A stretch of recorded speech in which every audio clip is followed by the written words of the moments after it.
Bayan, madalas na binabaha ang Central Luzon tuwing bumubuhos ang malakas na ulan.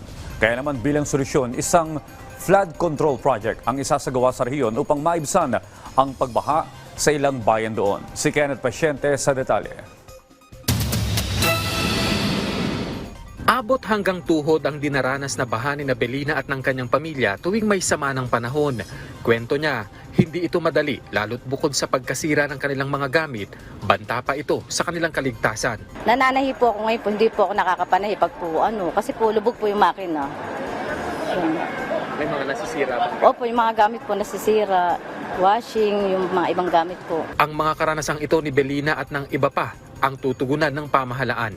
Kaya naman sa harap ng posibleng epekto ng nakaambang La Nina, pinasinayaan na ang isang flood mitigation project sa lalawigan ng Pampanga, ang Integrated Disaster Risk Reduction and Climate Change Adaptation Project Stage 1 o IDRRCCA na pinangunahan mismo ni Pangulong Ferdinand R. Marcos Jr. Ayon sa Pangulo, malaking tulong ang proyekto para ibsan ang problema sa baha, lalo na sa mga mabababang lugar sa lalawigan. Once it is fully completed, the IDRR-CCA will reduce the flood level and flood duration from 68 days to 17 days in the municipalities of Macabebe, Masantol, Minalin, and Santo Tomas.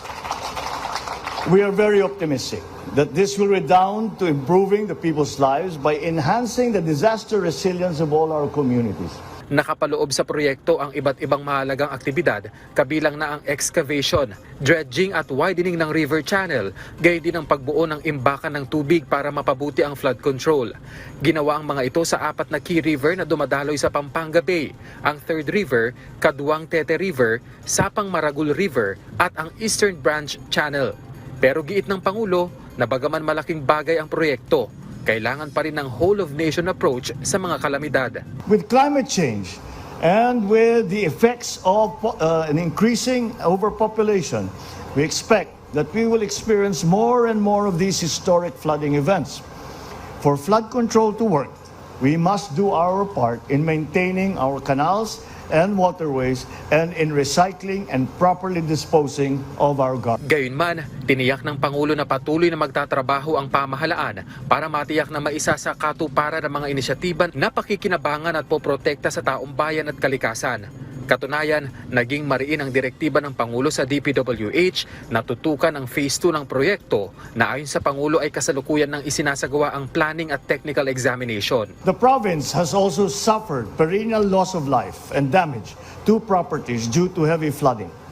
So it had to be addressed through the construction of these flood control structures. Nagkakahalaga ng 7.57 billion pesos ang proyekto na pinondohan sa ilalim ng Official Development Assistance sa tulong ng Republic of Korea sa ilalim ng Korean Economic Development Cooperation Fund.